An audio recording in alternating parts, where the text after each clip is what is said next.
küçük şehirde taşıyanı kaşılar. Fark ettim ki son zamanda fazla arsız kaşarlar. Bir işe yaramıyor ki boşa yürek taşırlar. Bir de sizde göt mü olacak, çıkamazsın karşıma.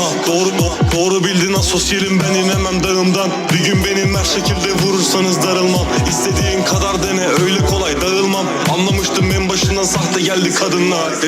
Demin biraz fazla içtim, bir o kaldı bahardan. Bugün benim ciğerimde tamam kilo sömek var. Sert zeminler yarılıyor, Sonic gibi tabanlar. Sizi öldürmek için fazla onurlu tabancam. Aksiyon mu istiyorsun, ne istersen var bram. Hevesim yok bak, bu yüzden hiç kimseye sarılmam. Arabada takipteyiz, ondan korkar asımlar. Ben avıma kilitlenirsem öyle kolay bırakmam.